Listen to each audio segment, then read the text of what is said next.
ವೀಕ್ಷಕ ಬಂಧುಗಳಿಗೆ ನಮಸ್ಕಾರ. ತಮಿಳು ಚಿತ್ರರಂಗದ ಒಬ್ಬ ವರ್ಣರಂಜಿತ ವ್ಯಕ್ತಿ ಎಂ.ಆರ್. ರಾಧಾ ಅವರನ್ನು ಕುರಿತಂತೆ ಅವರು ಹಾಗೂ ಎಂ.ಜಿ.ಆರ್. ಅವರ ನಡುವೆ ನಡೆದಂಥ ಒಂದು ವಿವಾದವನ್ನು ಕುರಿತಂತೆ ಬೆಳಕು ಚೆಲ್ಲುವ ಒಂದು ಸಂಚಿಕೆಯನ್ನು ನಿಮ್ಮ ಮುಂದೆ ಇಡ್ತಾ ಇದ್ದೀನಿ. ನೋಡಿ, ಈಗಾಗಲೇ ನಾವು ನಮ್ಮ ಈ ವಾಹಿನಿಯಲ್ಲಿ ಭಾರತೀಯ ಚಿತ್ರರಂಗದ ಮೊದಲ ಸೂಪರ್ ಸ್ಟಾರ್ ಎನಿಸಿಕೊಂಡಿದ್ದಂಥ ತ್ಯಾಗರಾಜ ಭಾಗವತರವರು ಒಂದು ಕೊಲೆ ಕೇಸಿನಲ್ಲಿ ಸಿಕ್ಕಿ ಹಾಕಿಕೊಂಡಿದ್ದು, ಅದರಿಂದಾಗಿ ಅವರ ವೃತ್ತಿ ಜೀವನಕ್ಕೆ ಪೆಟ್ಟು ಬಿದ್ದಿದ್ದು, ಮುಂದೆ ಅವರು 49ನೇ ವಯಸ್ಸಿಗೆ ಕೊನೆಯುಸಿರನ್ನು ಎಳೆದದ್ದು, ಅದನ್ನು ಕುರಿತಂತೆ 2 ಸಂಚಿಕೆಗಳನ್ನು ಈಗಾಗಲೇ ನಿಮ್ಮ ಮುಂದೆ ಇಟ್ಟಿದ್ದೀವಿ. ಇದೂ ಕೂಡ ಅದೇ ರೀತಿಯಲ್ಲಿ ರೋಚಕವಾದಂಥ ಒಂದು ವಿಚಾರ. ನಾನು ಆರಂಭದಲ್ಲೇ ಹೇಳಿದ ಹಾಗೆ ತಮಿಳು ಚಿತ್ರರಂಗದ ಒಬ್ಬ ವರ್ಣರಂಜಿತ ವ್ಯಕ್ತಿ ಎಂ.ಆರ್. ರಾಧಾ ಅವರು. ಮದರಾಸ್ ರಾಜಗೋಪಾಲನ್ ರಾಧಾಕೃಷ್ಣನ್ ಅವರ ಪೂರ್ತಿ ಹೆಸರು. ಏಪ್ರಿಲ್ 14ನೇ ತಾರೀಕು 1907ರಲ್ಲಿ ಅವರು ರಾಧಾಕೃಷ್ಣನ್ ಹಾಗೂ ರಾಜಮ್ಮ ದಂಪತಿಗಳ ಪುತ್ರರಾಗಿ ಮದ್ರಾಸ್ನಲ್ಲಿ ಜನಿಸ್ತಾರೆ. ಆದರೆ ಅವರ ಪೂರ್ವಜರ ಮೂಲ ಇದ್ದಿದ್ದು ಆಂಧ್ರ ಪ್ರದೇಶದಲ್ಲಿ. ನೋಡಿ, ಎಂ.ಆರ್. ರಾಧಾ ಅವರ ಬಗ್ಗೆ ಒಂದು ಸಂಚಿಕೆಯಲ್ಲಿ ಹೇಳೋದು ತುಂಬ ಕಷ್ಟ. ಆದರೆ ಒಂದು ಮಿತಿಯಲ್ಲಿ ನಾವು ಎಂ.ಜಿ.ಆರ್. ಹಾಗೂ ಎಂ.ಆರ್. ರಾಧಾ ಅವರ ನಡುವೆ ನಡೆದಂಥ ಆ ಒಂದು ವಿವಾದದ ಬಗ್ಗೆ ಬೆಳಕು ಚೆಲ್ಲುವ ಸಲುವಾಗಿ ಈ ಸಂಚಿಕೆಯನ್ನು ಮೀಸಲಾಗಿಟ್ಟಿದ್ದೀವಿ. ಅದಕ್ಕೆ ಪೂರ್ವಭಾವಿಯಾಗಿ ಇಲ್ಲಿ ಎಂ.ಆರ್. ರಾಧಾ ಅವರನ್ನು ಕುರಿತಂತೆ ಒಂದಿಷ್ಟು ಮಾಹಿತಿಯನ್ನು ಕೂಡ ಕೊಡ್ತಾ ಇದ್ದೀನಿ. ಎಂ.ಆರ್. ರಾಧಾ ರೀತಿಯಲ್ಲಿಯೇ ಕನ್ನಡ ಬೆಳ್ಳಿ ತೆರೆಯಲ್ಲಿ ಮಿಂಚಿದವರು ನಮ್ಮ ಟಿ.ಎನ್. ಬಾಲಕೃಷ್ಣ ಅವರು, ಬಾಲಣ್ಣನವರು. ತಮಿಳು ಚಿತ್ರರಂಗದಲ್ಲಿ ಎಂ.ಆರ್. ರಾಧಾ ಅವರು ನಿರ್ವಹಿಸಿದಂಥ ಎಷ್ಟೋ ಪಾತ್ರಗಳು ಬಾಲಣ್ಣನವರ ಪಾಲಾಗಿದ್ದಿದೆ. ಉದಾಹರಣೆಗೆ ರಾಜ್ಕುಮಾರ್ ಅವರು ಒಬ್ಬ ಅಂಗವಿಕಲನ ಪಾತ್ರದಲ್ಲಿ ಅಭಿನಯಿಸಿದಂಥ ಮುರಿಯದ ಮನೆ ಚಿತ್ರದಲ್ಲಿ ಆ ಮನೆಯನ್ನು ಮುರಿಯುವ ಒಂದು ಪಾತ್ರದಲ್ಲಿ ಬಾಲಣ್ಣನವರು ಕಾಣಿಸ್ಕೊಂಡಿದ್ದಾರೆ. ಅಲ್ಲಿ ಅವರ ವಿಚಿತ್ರವಾದ ವಿಶಿಷ್ಟವಾದ ಆಂಗಿಕ ಭಾಷೆ ಹಾಗೂ ಅವರ ಆ ಧ್ವನಿಯ ಏರಿಳಿತ ಇವೆಲ್ಲವನ್ನು ಕನ್ನಡಿಗರು ಸವಿದಿದ್ದಾರೆ. ಆದರೆ ಒಂದು ರೀತಿಯಲ್ಲಿ ಅದು ಎಂ.ಆರ್. ರಾಧಾ ಅವರ ನಕಲು ಅಂತ ಕೂಡ ಎಷ್ಟೋ ಜನ ಹೇಳಿದ್ದುಂಟು. ಆದರೆ ಎಂ.ಆರ್. ರಾಧಾ ಅವರ ಅಭಿನಯವನ್ನು ಅನುಕರಣೆ ಮಾಡುವಂಥವರೇನು ನಮ್ಮ ಬಾಲಕೃಷ್ಣ ಅವರಲ್ಲ. ಯಾಕೆಂದರೆ ಅವರು ಅಭಿಜಾತ ಕಲಾವಿದರೆ. ಇನ್ನು ಹಿಂದಿ ಬೆಳ್ಳಿ ತೆರೆಯಲ್ಲಿ ಇದೇ ರೀತಿಯಲ್ಲಿ ಹಾಸ್ಯ ಪಾತ್ರಗಳು ಹಾಗೂ ಖಳನಾಯಕನ ಪಾತ್ರಗಳಲ್ಲದೆ ಪೋಷಕ ಪಾತ್ರಗಳಲ್ಲೂ ಅಭಿನಯಿಸ್ತಾ ಇದ್ದಂಥವರು ಜೀವನ್ ಅವರು. ಈ 3 ಜನರನ್ನು ಒಂದೇ ರೀತಿಯಲ್ಲಿ ನಾವು ನೋಡಬಹುದು. ಎಂ.ಆರ್. ರಾಧಾ ಹಾಗೂ ಬಾಲಕೃಷ್ಣ ಅವರ ನಡುವಿನ ಹೋಲಿಕೆಯನ್ನು ಈಗಾಗಲೇ ಹೇಳಿದ್ದೀನಿ. ಕನ್ನಡದಲ್ಲಿ ಚಿಕ್ಕಮ್ಮ ಎನ್ನುವ ಒಂದು ಸಿನಿಮಾ ಬರುತ್ತೆ. ರಾಜ್ಕುಮಾರ್ ಅವರು ಅತಿಥಿ ಪಾತ್ರದಲ್ಲಿ ಅಭಿನಯಿಸಿದ್ದಾರೆ. ಜಯಂತಿಯವರು ನಾಯಕಿ. ಅದು ಕೂಡ ತಮಿಳಿನಲ್ಲಿ ಚಿತ್ತಿ ಎನ್ನುವ ಹೆಸರಿನಲ್ಲಿ ತೆರೆಗೆ ಬಂದಿತ್ತು. ಅಲ್ಲಿ ಅಸಹಾಯಕ ಬಡ ಹೆಣ್ಣು ಮಗಳೊಬ್ಬಳು ತನ್ನ ಕುಟುಂಬ ನಿರ್ವಹಣೆಗಾಗಿ ಹಾಗೂ ಸೋದರನ ವಿದ್ಯಾಭ್ಯಾಸದ ಸಲುವಾಗಿ ಒಬ್ಬ ಮಧ್ಯವಯಸ್ಸಿನ ಶ್ರೀಮಂತನಿಂದ ಸಾಲವನ್ನು ಪಡಿಬೇಕಾಗುತ್ತೆ. ಆತ ಸಾಲಕ್ಕೆ ಬದಲಾಗಿ ನೀನು ನನ್ನನ್ನು ಮದುವೆ ಆಗಬೇಕು ಅಂದಾಗ ಕುಟುಂಬಕ್ಕಾಗಿ ಆ ತ್ಯಾಗವನ್ನು ಮಾಡ್ತಾಳೆ.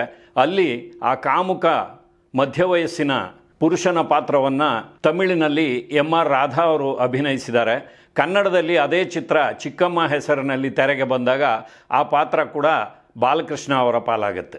ಇನ್ನು ಎಂ.ಆರ್. ರಾಧಾ ಅವರಿಗೆ ದೊಡ್ಡ ಹೆಸರನ್ನು ತಂದುಕೊಟ್ಟ ರಕ್ತ ಕಣ್ಣೀರ್ ಚಿತ್ರ ಕನ್ನಡದಲ್ಲಿ ಕೂಡ ನಿರ್ಮಾಣ ಆಗುತ್ತೆ. ಒಂದು ಬಾರಿ ಅಲ್ಲ, ಹಲವು ಬಾರಿ ನಿರ್ಮಾಣ ಆಗಿದೆ. ಬಾಲಕೃಷ್ಣ ಹಾಗೂ ಎಂ.ಆರ್. ರಾಧಾ ಅವರಿಗೆ ಇನ್ನೂ ಒಂದು ರೀತಿಯ ಹೋಲಿಕೆ ಇದೆ. ಬಾಲಕೃಷ್ಣ ಅವರನ್ನು ಬಾಲ್ಯದಲ್ಲಿಯೇ ಅವರ ತಂದೆ ತಾಯಿಗಳು ಸಾಕಲಾರದೆ ಯಾರಿಗೋ ಮಾರಿಬಿಡ್ತಾರೆ. ಮುಂದೆ ಬಾಲಕೃಷ್ಣ ಅವರು ನಾಟಕ ಕಂಪನಿಗಳನ್ನು ಸೇರಿ ಒಬ್ಬ ಕಲಾವಿದರಾಗಿ ಬೆಳೀತಾರೆ. ಆದರೆ ಎಂ.ಆರ್. ರಾಧಾ ಅವರಿಗೆ ಬಾಲ್ಯದಲ್ಲಿ ಒಮ್ಮೆ ಊಟ ಮಾಡುವಾಗ ತಾಯಿ ಒಂದು ಎಕ್ಸ್ಟ್ರಾ ಪೀಸ್ ಫಿಶ್ ಕೊಡಲಿಲ್ಲ ಅಂತ ಹೇಳಿ ಅದಕ್ಕಾಗಿ ಮನೆಯಲ್ಲಿ ತಂದೆ ತಾಯಿಗಳ ಜೊತೆಯಲ್ಲಿ ಜಗಳವಾಡಿಕೊಂಡು ಎಂ.ಆರ್. ರಾಧಾ ಅವರು ಮನೆ ಬಿಟ್ಟು ಹೋಗಿಬಿಡ್ತಾರೆ. ಸುಮಾರು 10 ವರ್ಷದ ಬಾಲಕ ಮನೆ ಬಿಟ್ಟು ಹೋಗಿ ಯಾವುದೋ ನಾಟಕ ಕಂಪನಿಗಳಲ್ಲಿ ನಾಟಕಗಳನ್ನು ಮಾಡ್ತಾ ಹೋಗ್ತಾರೆ. ಸಣ್ಣ ಪುಟ್ಟ ಪಾತ್ರಗಳಲ್ಲಿ ಅಭಿನಯಿಸ್ತಾ ಹೋಗ್ತಾರೆ. ಮುಂದೆ ರಕ್ತ ಕಣ್ಣೀರ್ ಎನ್ನುವ ಒಂದು ನಾಟಕ ಎಂ.ಆರ್. ರಾಧಾ ಅವರನ್ನು ಇಡೀ ತಮಿಳುನಾಡಿನಲ್ಲಷ್ಟೇ ಅಲ್ಲದೆ ಭಾರತದಲ್ಲೇ ಒಬ್ಬ ಹೆಸರುವಾಸಿಯಾದಂಥ ಕಲಾವಿದರನ್ನಾಗಿ ರೂಪಿಸುತ್ತೆ. ಹೀಗೆ ಬಾಲ್ಯದಲ್ಲೇ ನಾಟಕದ ಸುಳಿಗೆ ಸಿಕ್ಕ ಎಂ.ಆರ್. ರಾಧಾ ಅವರು ಸಣ್ಣ ಪುಟ್ಟ ಪಾತ್ರಗಳನ್ನು ಮಾಡ್ತಾ ಹೋಗ್ತಾರೆ. ರಕ್ತ ಕಣ್ಣೀರ್ ನಾಟಕದ ನಂತರ ಅವರಿಗಾಗಿಯೇ ನಾಟಕಗಳನ್ನು ರಚನೆ ಮಾಡುವಷ್ಟರ ಮಟ್ಟಿಗೆ ಬೆಳೀತಾರೆ.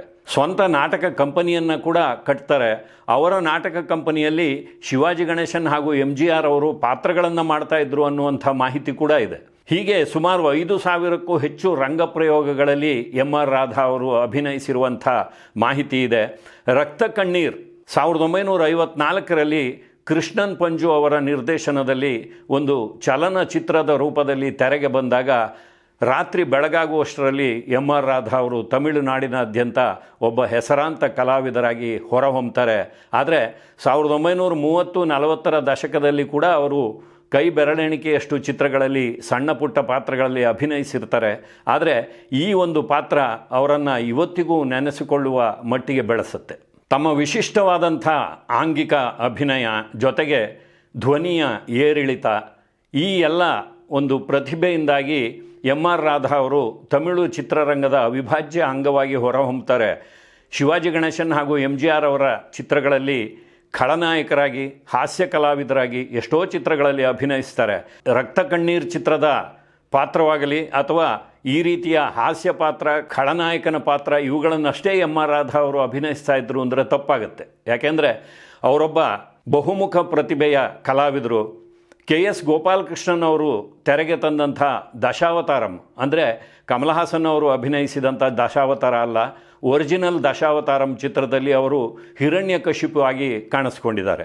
ಈ ರೀತಿಯಾಗಿ ಎಂ ಆರ್ ರಾಧಾ ಅವರ ಅವಿಸ್ಮರಣೀಯ ಪಾತ್ರಗಳನ್ನು ಬೇಕಾದಷ್ಟನ್ನು ಹೆಸರಿಸಬಹುದು.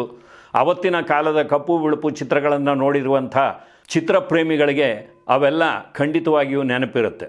ಇನ್ನು ಎಂ ಆರ್ ರಾಧಾ ಅವರ ಖಾಸಗಿ ಜೀವನಕ್ಕೆ ಬಂದರೆ ಅವರು 3 ಬಾರಿ ಮದುವೆ ಆಗ್ತಾರೆ. ಸರಸ್ವತಿ, ಧನಲಕ್ಷ್ಮಿ ಹಾಗೂ ಗೀತಾ, ಹೀಗೆ 3 ಜನರನ್ನು ಮದುವೆ ಮಾಡ್ಕೋತಾರೆ. ಈ 3 ಮದುವೆಗಳಿಂದ ಅವರಿಗೆ 12 ಮಕ್ಕಳಾಗುತ್ತೆ. ಅವರ ಮಕ್ಕಳಲ್ಲಿ ರಾಧಾ ರವಿ, ನಿರೋಷಾ, ರಾಧಿಕಾ ಶರತ್ ಕುಮಾರ್, MRR ವಾಸು, ಹೀಗೆ ಅನೇಕ ಜನ ಇವತ್ತು ತಮಿಳು ಚಿತ್ರರಂಗದಲ್ಲಿ ಕಲಾವಿದರಾಗಿ ಹೆಸರು ಮಾಡಿರುವಂಥವರು. ರಂಗಭೂಮಿ ಕಲಾವಿದರಾಗಿದ್ದ ಎಂ ಆರ್ ರಾಧಾ ಅವರಿಗೆ ರಾಮಸ್ವಾಮಿ ಪೆರಿಯಾರ್ ಅವರು ಅವರ ಅಭಿನಯವನ್ನು ನೋಡಿ ನಡಿಗವೇಲ್ ಎನ್ನುವ ಬಿರುದನ್ನು ಕೂಡ ಕೊಟ್ಟಿರ್ತಾರೆ. ಮುಂದೆ ಚಲನಚಿತ್ರಗಳಲ್ಲಿ ಅಭಿನಯಿಸುವುದರ ಜೊತೆಯಲ್ಲಿ ರಂಗಭೂಮಿಯ ನಂಟನ್ನು ಎಂ ಆರ್ ರಾಧಾ ಅವರು ಉಳಿಸ್ಕೊಂಡಿರ್ತಾರೆ. ಜೊತೆಗೆ ಚಿತ್ರ ನಿರ್ಮಾಣದಲ್ಲಿ ಕೂಡ ಆಸಕ್ತಿಯನ್ನು ಹೊಂದಿರ್ತಾರೆ. ಜನವರಿ 12ನೇ ತಾರೀಕು 1967ನೇ ಇಸ್ವಿ MGR ಅವರ ಮನೆಗೆ ಎಂ ಆರ್ ರಾಧಾ ಅವರು ಹಾಗೂ ಮುತ್ತುಕುಮಾರನ್ ಪಿಕ್ಚರ್ಸ್ನ ನಿರ್ಮಾಪಕರಾದಂಥ KN ವಾಸು ಮುಂದಿನ ಯಾವುದೋ ಒಂದು ಸಿನಿಮಾ ಬಗ್ಗೆ ಮಾತಾಡೋದಕ್ಕೆ ಅಂತ ಹೋಗ್ತಾರೆ. 3 ಜನರು ಕುರ್ಚಿಯಲ್ಲಿ ಕುಳಿತು ಮಾತಾಡ್ತಾ ಇರ್ತಾರೆ. ಒಂದು ಹಂತದಲ್ಲಿ ಮಾತುಕತೆ ಬಿಸಿ ಏರಿದಾಗ ಏಕಾಏಕಿ ಎಂ ಆರ್ ರಾಧಾ ಅವರು ಕುರ್ಚಿಯಿಂದ ಎದ್ದು MGR ಅವರ ಕಡೆಗೆ ತಮ್ಮ ಪಿಸ್ತೂಲನ್ನು ಗುರಿ ಇಟ್ಟು 2 ಬಾರಿ ಶೂಟ್ ಮಾಡ್ತಾರೆ. ಆ 2 ಗುಂಡುಗಳು MGR ಅವರ ಎಡಗಿವಿಯ ಬಳಿ ಕುತ್ತಿಗೆಯಲ್ಲಿ ಹೊಕ್ಕುತ್ತೆ. ಇದಾದ ಮೇಲೆ ಎಂ ಆರ್ ರಾಧಾ ಅವರು ತಮ್ಮ ಕಡೆ ಕೂಡ ಪಿಸ್ತೂಲನ್ನು ತಿರುಗಿಸಿಕೊಂಡು ಶೂಟ್ ಮಾಡ್ಕೋತಾರೆ. ಅದು ಅವರ ಬಲಗಿವಿ ಹಾಗೂ ಕಣ್ಣಿನ ಮಧ್ಯದಲ್ಲಿ ತಲೆಯ ಚಿಪ್ಪನ್ನು ಸವರಿಕೊಂಡು ಹೋಗುತ್ತೆ. ಇಬ್ಬರನ್ನು ತಕ್ಷಣ ಮದ್ರಾಸಿನ ಗೌರ್ಮೆಂಟ್ ಆಸ್ಪತ್ರೆಗೆ ದಾಖಲು ಮಾಡ್ತಾರೆ. ನಿಧಾನವಾಗಿ ಇಬ್ಬರು ಚೇತರಿಸಿಕೊಂಡು ಬದುಕಿ ಉಳಿತಾರೆ. MGR ಅವರ ಮೇಲೆ ಎಂ ಆರ್ ರಾಧಾ ಅವರು ಗುಂಡು ಹಾರಿಸಿದ ಪ್ರಕರಣಕ್ಕೆ ಪ್ರತ್ಯಕ್ಷ ಸಾಕ್ಷಿ KN ವಾಸು ಅವರೇ.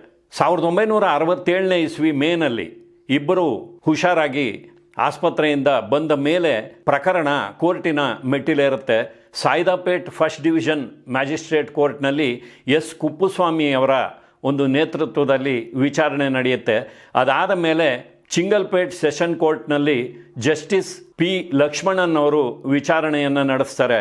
ಅಲ್ಲಿ ಎಂ ಆರ್ ರಾಧಾ ಅವರ ಪರವಾಗಿ ಅವತ್ತಿನ ಒಬ್ಬ ಪ್ರಸಿದ್ಧರಾದಂಥ ಕ್ರಿಮಿನಲ್ ಲಾಯರ್ NT ವನಮಾಮಲೈ ಅವರು ವಾದವನ್ನು ಮಂಡಿಸ್ತಾರೆ. ಕೊನೆಗೆ ವಾದ ವಿವಾದಗಳು ನಡೆದು 1967ನೇ ಇಸ್ವಿ ನವೆಂಬರ್ 4ನೇ ತಾರೀಕು ಈ ಒಂದು ಪ್ರಕರಣದ ತೀರ್ಪು ಹೊರಗೆ ಬರುತ್ತೆ. ಆ ಹೊತ್ತಿಗಾಗಲೇ ಎಂ ಆರ್ ರಾಧಾ ಅವರಿಗೆ 60 ವರ್ಷ ವಯಸ್ಸಾಗಿರುತ್ತೆ.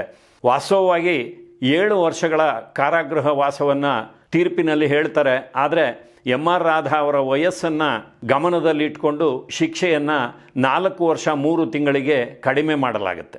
ಈ ಪ್ರಕರಣದ ನಂತರವೂ ಕೂಡ MGR ಅವರು ಎಷ್ಟೋ ಚಿತ್ರಗಳಲ್ಲಿ ಅಭಿನಯಿಸಿದರೂ ಸಹ ಅವರಿಗೆ ಆ ಕಿವಿಯ ಬಳಿ ಪೆಟ್ಟು ಬಿದ್ದಿದ್ದರಿಂದಾಗಿ ಅವರು ಜೋರಾಗಿ ಮಾತನಾಡುವಂಥ ಪಾತ್ರಗಳಲ್ಲಿ ಅಭಿನಯಿಸೋದಕ್ಕೆ ಸಾಧ್ಯವಾಗ್ತಾ ಇರಲಿಲ್ಲ. ಮೆಲುದನಿಯಲ್ಲಿಯೇ ಮಾತನಾಡಬೇಕಾಗಿತ್ತು. ನೋಡಿ, ಮುಂದೆ MGR ಅವರು ತಮಿಳುನಾಡಿನ ಮುಖ್ಯಮಂತ್ರಿ ಆಗ್ತಾರೆ. ರಾಜಕೀಯದಲ್ಲಿ ದೊಡ್ಡ ಎತ್ತರಕ್ಕೆ ಏರ್ತಾರೆ. ಎಂ ಆರ್ ರಾಧಾ ಅವರು ಕೂಡ 1954ರಿಂದ 79ರಲ್ಲಿ ತಾವು ಮರಣ ಹೊಂದುವವರೆಗೂ ಚಿತ್ರರಂಗದಲ್ಲಿ ಸಕ್ರಿಯರಾಗಿರ್ತಾರೆ. ಎಷ್ಟೋ ಸಂದರ್ಭಗಳಲ್ಲಿ ಪರಸ್ಪರ ಭೇಟಿ ಮಾಡುವಂಥ ಒಂದು ಸನ್ನಿವೇಶ ಕೂಡ ಬರುತ್ತೆ. ಆಗ ಹಳೆಯದನ್ನೆಲ್ಲ ಮರೆತು ಇಬ್ಬರು ಲೋಕಾಭಿರಾಮವಾಗಿ ಒಬ್ಬರನ್ನೊಬ್ಬರು ಮುಗುಳ್ನಕ್ಕೂ ಮುಂದೆ ಹೋಗುವಂಥ ಒಂದು ಪರಿಸ್ಥಿತಿ ಕೂಡ ಇತ್ತು. ಇದನ್ನು ಕಮಲ್ ಹಾಸನ್ ಅವರೇ ಪ್ರತ್ಯಕ್ಷದರ್ಶಿಯಾಗಿ ಒಂದು ಸಭೆಯಲ್ಲಿ ತಾವು ನೋಡಿದ್ದನ್ನು ದಾಖಲಿಸಿದ್ದಾರೆ. ಅಂದರೆ ಇಲ್ಲಿ ಉದ್ದೇಶಪೂರ್ವಕವಾಗಿ ಆರ್ ರಾಧಾ ಅವರು MGR ಅವರನ್ನು ಕೊಲೆ ಮಾಡಬೇಕು ಅಂತ ಪೂರ್ವ ಸಿದ್ಧತೆಯೊಂದಿಗೆ ಹೋಗಿದ್ದಲ್ಲ. ಯಾವುದೋ ಒಂದು ಚಿತ್ರದ ಪ್ರಾಜೆಕ್ಟ್ ಬಗ್ಗೆ ಮಾತಾಡೋದಕ್ಕೆ ಹೋಗಿರ್ತಾರೆ. ಅಲ್ಲಿ MGR ಅವರ ಕೆಲವು ಅಂಶಗಳು, ಅವರು ಹಾಕಿದಂಥ ಕೆಲವು ಷರತ್ತುಗಳು ಇವರಿಬ್ಬರಿಗೂ ಕೋಪ ತರಿಸಿದ್ರಿಂದಾಗಿ ಆರ್ ರಾಧಾ ಅವರು ಪಿಸ್ತೂಲನ್ನು ಅವರ ಕಡೆ ಗುರಿ ಇಟ್ಟು ಆ ಒಂದು ಕೋಪಾವೇಶಕ್ಕೆ ಬಲಿಯಾಗಿ ಗುಂಡು ಹಾರಿಸಿರ್ತಾರೆ. ಅದು ಉದ್ದೇಶಪೂರ್ವಕ ಕೊಲೆಯ ಪ್ರಯತ್ನ ಅಲ್ಲದೇ ಇದ್ದಿದ್ದರಿಂದಾಗಿ ಶಿಕ್ಷೆಯಲ್ಲಿ ಅವರಿಗೆ ಒಂದು ರಿಯಾಯಿತಿಯನ್ನು ಕೂಡ ತೋರಿಸಲಾಗುತ್ತೆ. ಆದರೆ ಅಲ್ಲಿಂದ ಹೊರಬಂದ ಮೇಲೆ ಅವರು ಹೆಚ್ಚು ವರ್ಷ ಬದುಕಿರಲಿಲ್ಲ. 1979ನೇ ಇಸ್ವಿ ಸೆಪ್ಟೆಂಬರ್ 17ನೇ ತಾರೀಕು ತಿರುಚನಾಪಲ್ಲಿಯಲ್ಲಿ ಆರ್ ರಾಧಾ ಅವರು ಜಾಂಡೀಸ್ನಿಂದಾಗಿ ಕೊನೆಯುಸಿರನ್ನು ಎಳಿತಾರೆ. ಅವರ ಜನಪ್ರಿಯತೆ ಎಷ್ಟಿತ್ತು ಅಂದರೆ ಅವತ್ತಿನ ಕಾಲಕ್ಕೆ ಅವರ ಅಂತ್ಯ ಸಂಸ್ಕಾರದ ಮೆರವಣಿಗೆಯಲ್ಲಿ 2 ಲಕ್ಷ ಜನ ಭಾಗವಹಿಸಿದ್ರು ಅನ್ನುವ ಮಾಹಿತಿ ಇದೆ. ಚಿತ್ರರಂಗ ಒಂದು ಕಲಾರಂಗವಾದರೂ ಕೂಡ ಇಲ್ಲಿ ಯಥೇಚ್ಛವಾದ ಹಣ ಓಡಾಡುವಂಥ ಒಂದು ಕ್ಷೇತ್ರವಾದ್ದರಿಂದಾಗಿ ಆಗಾಗ ಕೆಲವರ ಮಧ್ಯೆ ಜಗಳ ಕದನಗಳಾಗೋದು, ಅದು ಈ ರೀತಿ ವಿಪರೀತಕ್ಕೆ ಇಟ್ಕೊಳ್ಳೋದು, ಅದರಿಂದ ಕೆಲವು ಪ್ರಾಣಹಾನಿಗಳಾಗೋದು, ಇಂಥವೆಲ್ಲ ಭಾರತೀಯ ಚಿತ್ರರಂಗದಲ್ಲಿ ಆಗಾಗ ನಡೀತಾ ಬಂದಿದೆ. ಆದರೆ ಎಲ್ಲೋ ಒಮ್ಮೆ ಅಪರೂಪಕ್ಕೊಮ್ಮೆ ಇಂಥ ಘಟನೆಗಳು ನಡೆಯುತ್ತೆ ಹೊರತು ಸದಾಕಾಲ ಇಂಥದ್ದೇ ಒಂದು ಘಟನೆಗಳಿಗೆ ಚಿತ್ರರಂಗ ಸಾಕ್ಷಿಯಾದಂಥ ಉದಾಹರಣೆಗಳಿಲ್ಲ. ಮುಂಬೈ ಚಿತ್ರರಂಗದಲ್ಲಿ ಕೂಡ ಚಿತ್ರರಂಗದ ಹೆಸರಿನಲ್ಲಿ ಸಾಕಷ್ಟು ಈ ರೀತಿಯ ಅಹಿತಕರ ಘಟನೆಗಳು ನಡೆದಿರುವಂಥ ವಿವರಗಳಿದೆ. ಕನ್ನಡ ಚಿತ್ರರಂಗದಲ್ಲಿ ಕೂಡ ಇದೆ. ಇಂಥ ವಿವರಗಳನ್ನೆಲ್ಲ ಕಾಲಕ್ಕೆ ನಿಮ್ಮ ಮುಂದೆ ತರ್ತೀವಿ ಅಂತ ಹೇಳಿ ಮತ್ತೆ ಮುಂದಿನ ಸಂಚಿಕೆಯಲ್ಲಿ ಭೇಟಿ ಮಾಡ್ತೀನಿ. ನಮಸ್ಕಾರ.